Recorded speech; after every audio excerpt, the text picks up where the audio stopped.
Hey guys, welcome back to the channel. This is Saga, and today we will be starting our new playlist that we have here today.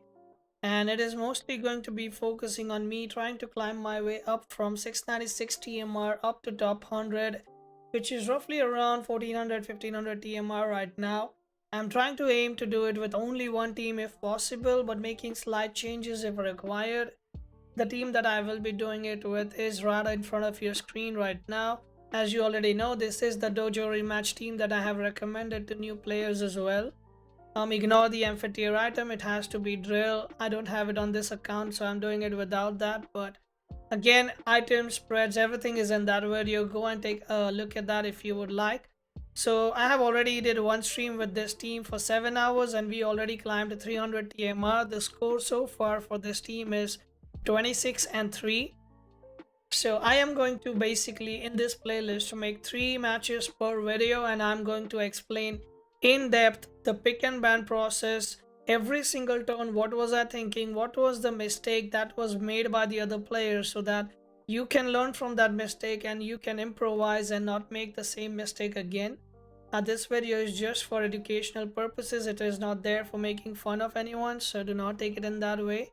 Please share it with your new friends if you have any that are starting to play Temtem recently and want to learn competitive, as this series is not just a climb, but it is actually learning on our way going up for new people, trying to pinpoint the mistakes that people are making and trying to help them improve.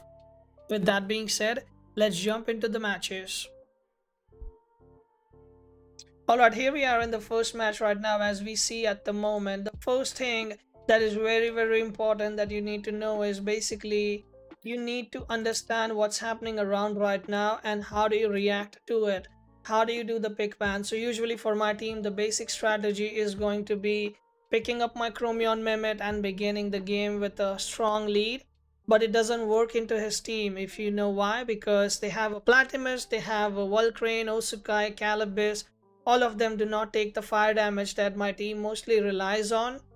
So, and they do know that as well. So what they did is they banned my 𝗵𝗏𝗻𝗄 first, and they started with 𝗬𝗏𝗻𝗄 straight up so that he can deny all those fires, and it is a valid play from there, from his side on that part.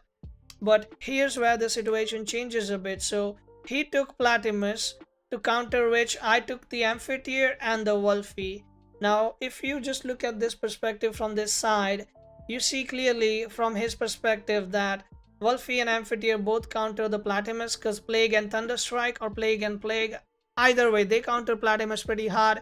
So you must put something on field that either threatens one of them or at least stays neutral to them, correct? So what this person did wrong here is basically he started with the 𝗶𝗶𝗃. Now 𝗶𝗶𝗃 is a really bad pick here, because he basically, it's the same scenario again. 𝗶𝗶𝗃 is weak to the thunderstrike as well. You never want an opener where both of your tems are weak to both enemy tems, or at least one tem is stronger than both of yours, because then you are guaranteed to take a 2x damage on your tem while the other person is just gonna stay there on the board and have the advantage since the start. Now that is just the start of the rhythm right now. That is already a wrong pick that they made just looking at my starter. But let us go further into the match and see what happens next here.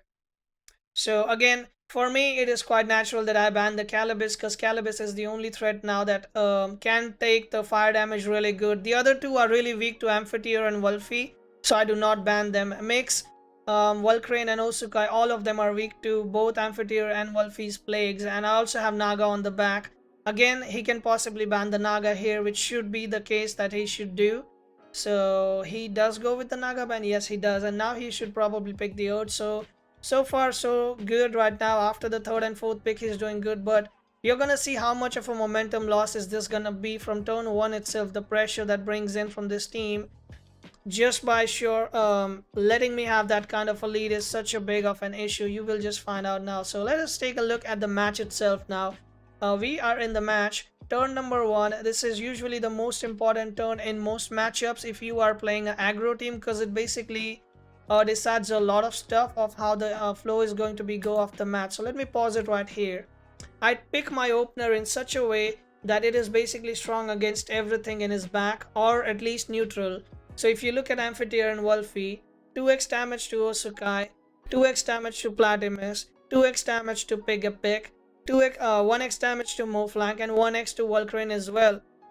On turn 2, this changes drastically because 𝗬𝗃 has just vortex, which means it is 2x to 𝗧𝗃𝗀 as well. So I have a few options on what I do here, but I basically need to make sure that I have my end game set up. For me in this match, my end game is basically have my 𝗬𝗃 ready for fighting that 𝗧𝗃𝗀 or 𝗧𝗃𝗽 if the case comes in.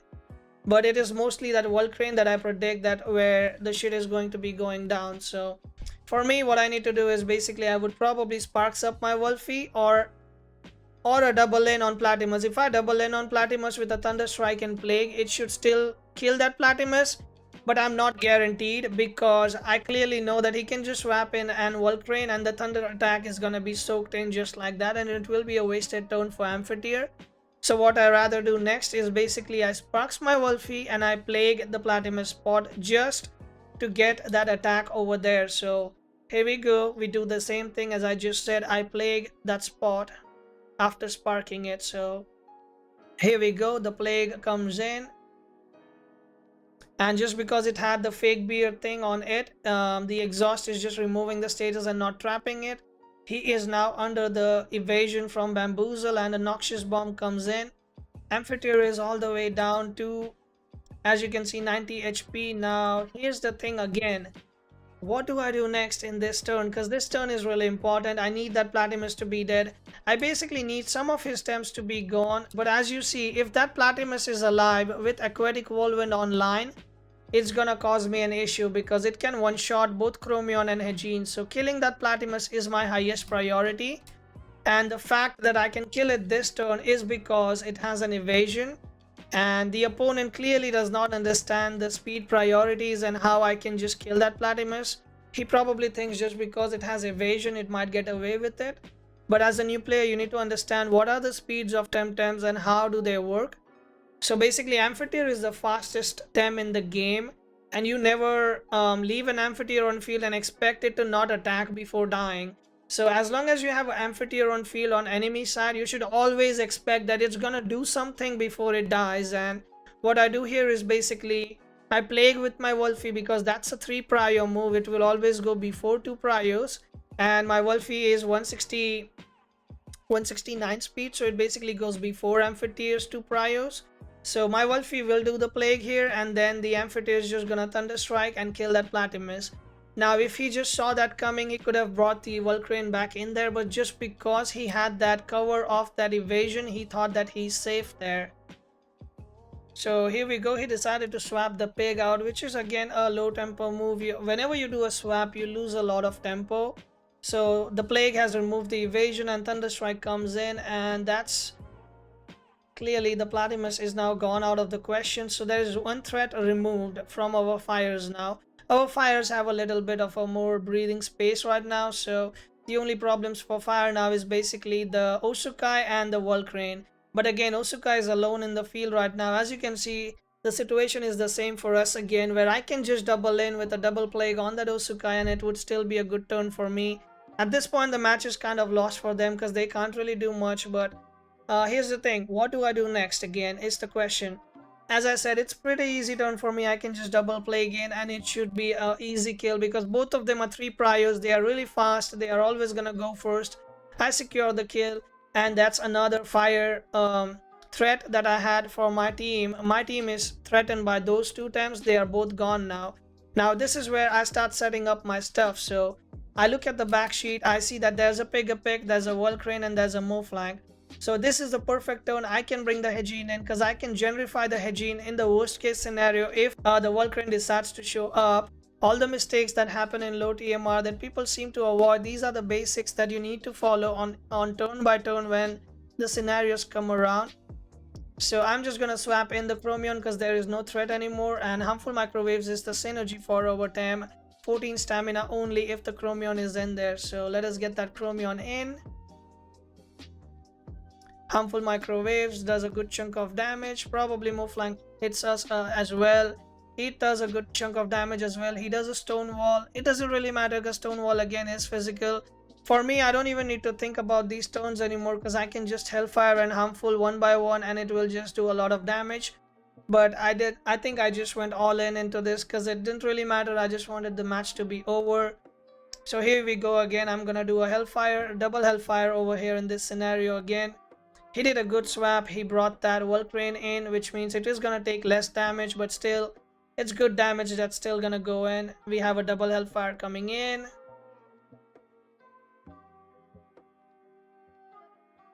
And he decided to bamboozle on that 𝗂𝗏𝗀 again.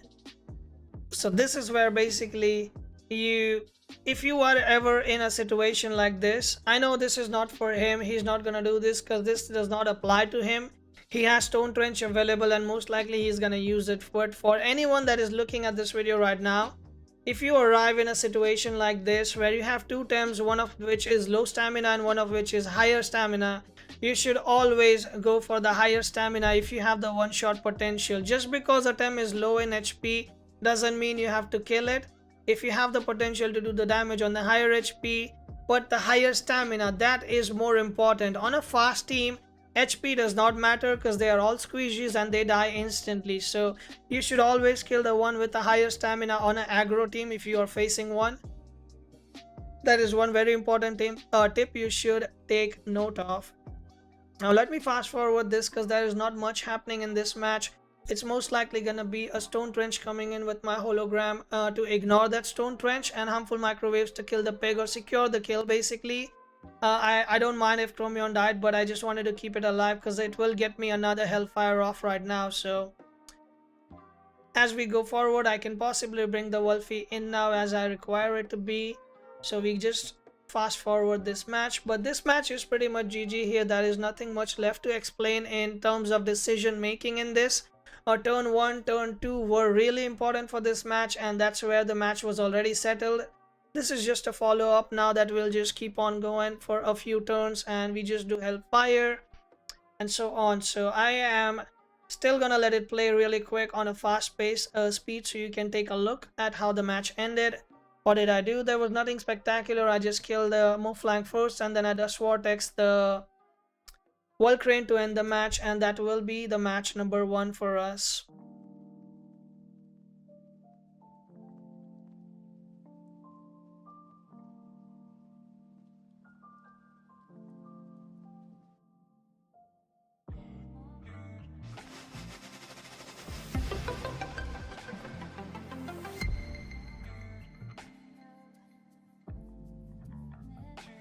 Now here we are on match number 2. He goes on with the Chromion ban, and again that is really important for us because Chromion and Mehmet is a combo that I like to use, but it is already banned and I don't have the choice to take Chromion. So I start with the 𝗧𝗵𝗺 here because I have something in my mind that I am thinking of using which is gonna help me in the long run. I will explain it as the picks go on, but let me see if my idea actually went through, right? So let me speed up the process here a little bit. So let me just make it 1.5 speed. He picks the 𝗵𝗏𝗺, which is exactly what I wanted. He fell into the trap that I wanted him to fall into. So what my strategy was with this draft is, as you can clearly see, my Mehmet is gone. Sorry, my Chromion is basically gone. I cannot take it. So the other Hellfire combos I have is basically Mehmet and 𝗧𝗵𝗺 and 𝗂𝗏𝗺. I have a lot of openers, but that is probably my best opener. So the plan I had in my mind, which I am actually going to execute as well, is exactly this. 𝗧𝗵𝗺 and 𝗂𝗏𝗺 is a really strong opener, and I think this person did not know about what I'm gonna pull off in this match. So he definitely took the 𝗵𝗏𝗺 to one-shot the 𝗧𝗵𝗺 because that's how he thinks it is gonna go. But he needs to understand that what my play was, I didn't play for turn 1 in this match. Usually I told you guys that turn 1 is very important, but for this match I exactly planned my game to be based on turn 2 and not turn 1. What I mean by this is 𝗵𝗏𝗺 is gonna kill the 𝗧𝗵𝗺 on turn 1, but what if 𝗧𝗵𝗺 lives the turn 1? On turn 2 the Hellfire is going to go before 𝗵𝗏𝗺 and is just gonna delete it from existence.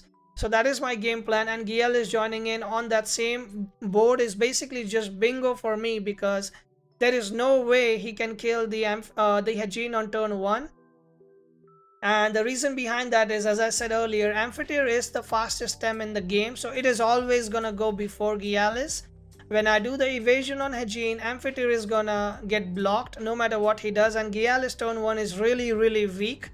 So what he could have done is he could have maybe started with a Cycrox, maybe with a 𝗧𝗵𝗆, anything other than 𝗬𝗧𝗺, who has a little bit of a stronger turn 1 to put some pressure in there. But sadly, since that is not the case, we are going to execute the turn 2. As I said, I already had it planned in my head that I am going to evade this turn 1 with that 𝗧𝗵, and then I am going to execute this turn 2 with a swap in either, 𝗧𝗵𝗆 or 𝗵𝗵, whichever I get available. I'll just swap them and do a Hellfire, and it's gonna kill that 𝗵𝗶 out of its existence, which is what you want to do with this team. You need to know as an aggro player, what are you planning few turns ahead on turn 1 itself. That's my thought process for this match at least. We already locked in 𝗵𝗵, a 𝗧𝗵 comes in, 𝗧𝗵𝗆 also comes in.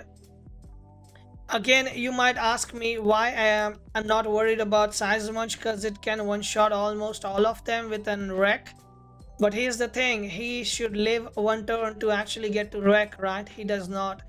We basically double harmful microwaves and it is just dead. It cannot live turn 1, or just it cannot live one turn against these stems to actually make something happen in this game. And we also get the Naga. And let's take a look at this again. So from this final state of board, what do you guys pick? Let me pause it here.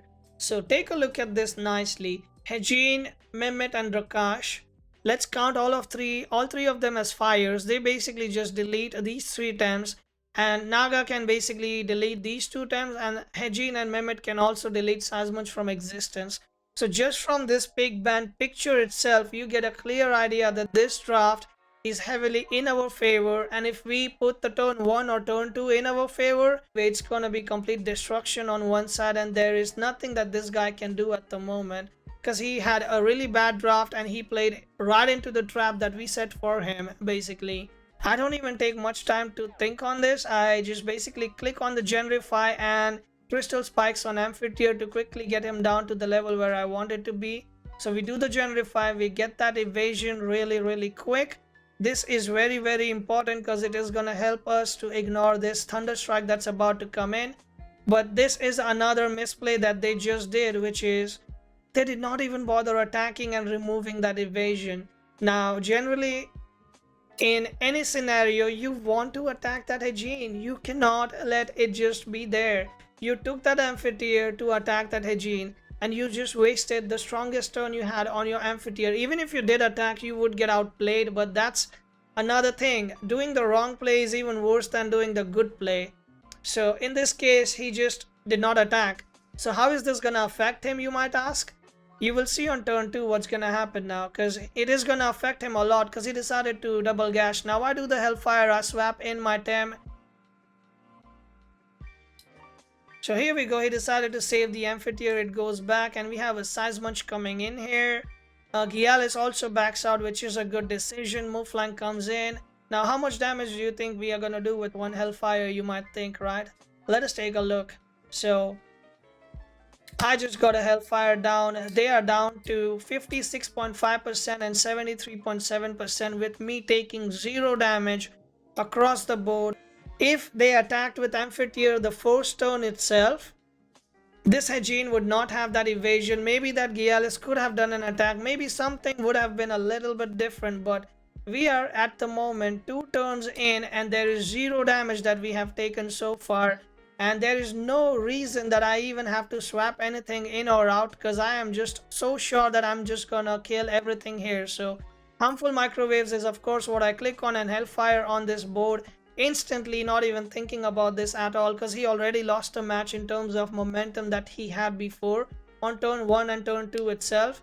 The double swap made sure that I get whatever I want to do in this match, and it is completely one-sided at the moment. We go with that Hellfire, we go with that harmful microwaves, killing that 𝗧𝗵𝗆 before it even gets to do the wreck.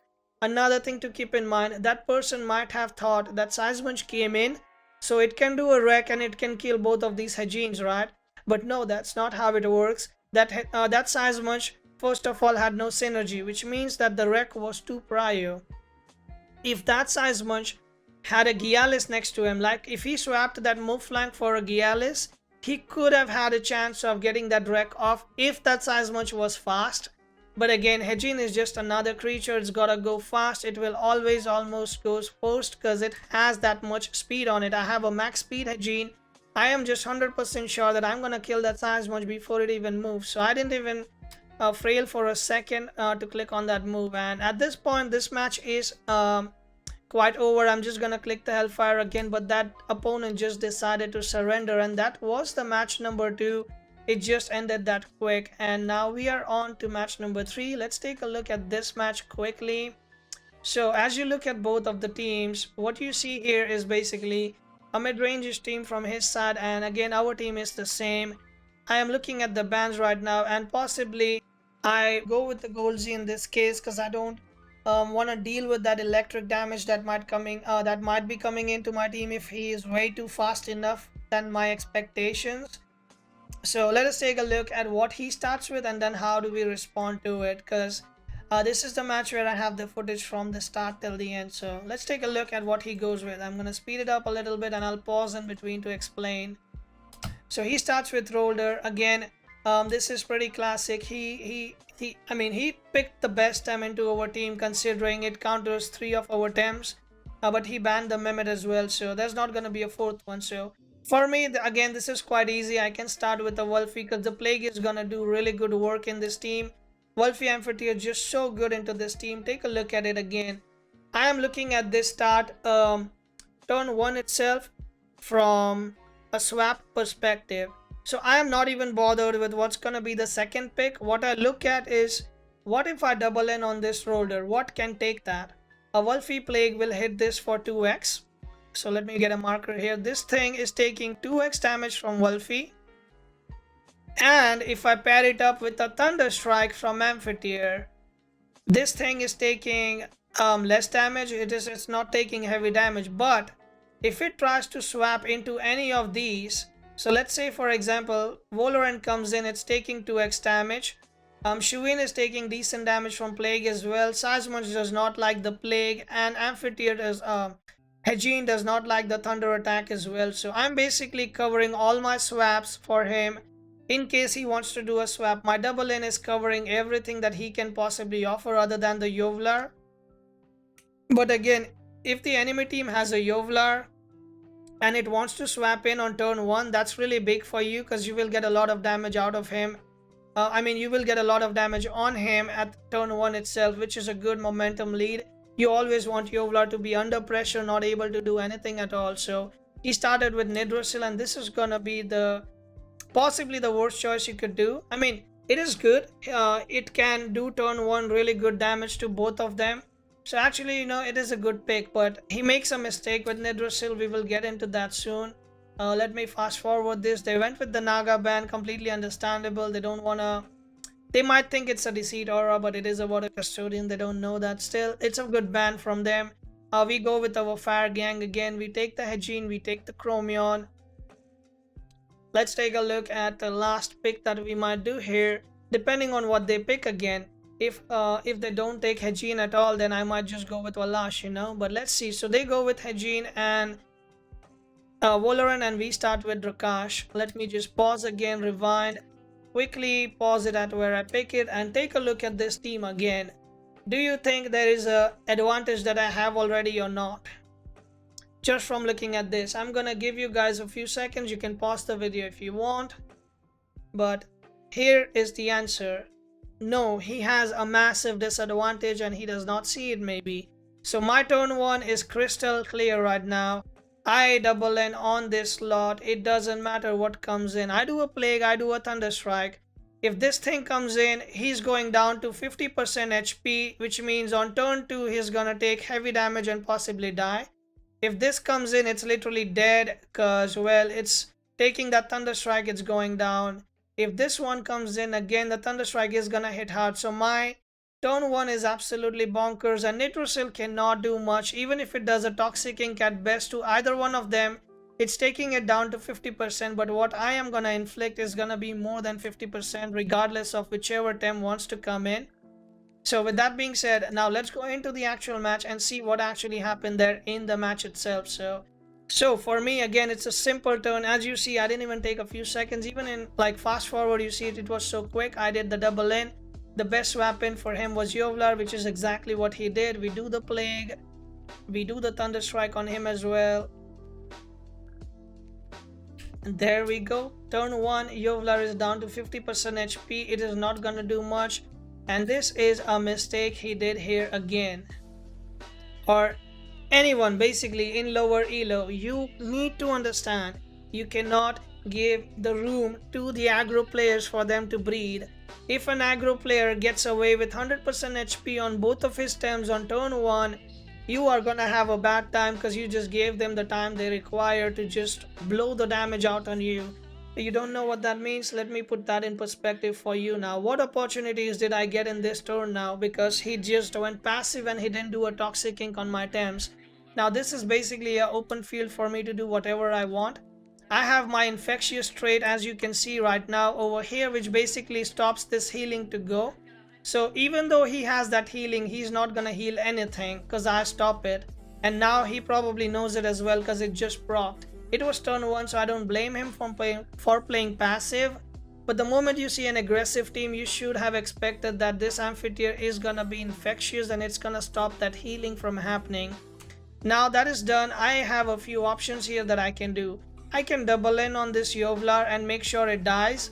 Or else I can set up a bigger power play for this game, which is gonna be the way I win this match, to be honest. And that is gonna be quite easy here. So 𝗧𝗵𝗶 is the problem, right? We just plague the 𝗧𝗵𝗶, so we handcuff it into the field as well, and we bring the 𝗂𝗵𝗈 in, which is the highest damage dealer that we have.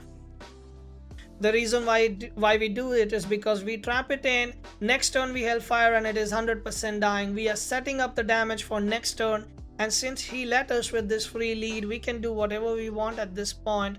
So let us take a look. The 𝗂𝗵𝗈 does make its way in, the Plague goes in. He did not swap it because he was pretty comfortable. 𝗧𝗵𝗶 is not getting any kind of damage, right? 𝗬𝗏 and Amphitheater cannot do any kind of damage to 𝗧𝗵𝗶, but he did not see a turn forward where it could get trapped and it could get completely killed on the turn after that. This is something you really need to take into consideration, because every turn can be like whenever you see a 𝗬𝗏 on field, general thing, if you see a 𝗬𝗏, you need to always consider, if you get your any of your Temps trapped in, is it gonna be a problem? Are they gonna be one shot at next turn? If the answer to any of that is yes, you should not keep your Tem in there unless you are sure that you can deal with the 𝗬𝗏 at the same turn itself. But again, if 𝗬𝗏 dies, the counter comes in, and that's a revenge kill or a trade kill as we call it. So let's look at this turn. I'm not even gonna think on this much more at the moment, because in this match my aim is clear. Both of my targets are trapped. All I need to do is basically just Hellfire them, and this match is GG right there, to be honest. So let us see. 𝗬𝗏 dies. This is even better for me, because now that the 𝗬𝗏 died, I just literally got a free Hedjin in, which I was not expecting, because I was, as I said earlier, I was gonna swap the Hedjin in for Hellfire. But the fact that Hedjin can now attack instead of being swapped is just cherry on the cake for me. So I would do Hellfire microwaves on the 𝗂𝗚 and the Hellfire on both of them. Hellfire most likely just wipes out that 𝗧𝗵𝗶, because that's how strong the 𝗂𝗵𝗈 is in general. So we do that harmful microwaves, we go with the Hellfire, Bone Tick, taking it down to 5.9%, and it will be going down. He goes with the allergic spread. It is going to apply 3 ticks of poison, eventually gonna do a 75% damage. But when you play against an aggro team, toxic ticks do not matter whatsoever. Now in this scenario, again, I have a pretty straightforward turn. Again, I just do a Hellfire, I just do another harmful microwaves for putting as much damage as I can. I mean, why not, right? If I can put the damage, why don't I just do it? So I just went with the double harmful microwaves. I didn't even do a Hellfire because I wanted to keep it for next turn, because one of them is definitely gonna die here. So let us see. He went with the Stone Ball on that 𝗂𝗵𝗈. It is now dead. But the match is already over, as you can see, because he does not have any kind of momentum for him going. We are in a complete shape right now. We again can do another Hellfire here. I think this match is over at this point. He cannot really do anything. We have Amphitheater in the back who is going to clean up the board whenever required. But that would be the match number 3 for this video, guys. I will try my best to get the rest 26 matches that we already did uploaded as soon as possible as well. Don't worry, I'm not only going to be posting the only wins I got, I am also gonna post the loss that I have. How did I lose? What was the mistake that I made that made me lose the match? This team is sitting on 26-3 right now, and it is the second part of this is going to be played in the coming week as well. If you would like to catch it live, I will be dropping my link to my Twitch in the description below. You can come and hang out with us, drop a hi. I'll drop the link to the community Discord as well. But the most important thing is I would love to have some feedback from you guys on the comments below on how did you like this. Would you like more of these where I can explain a little bit of more in depth in the banning phase, or would you like more focus on the turn based kind of thing? Let me know your feedback and I will catch you guys in the next video. See you later and stay safe.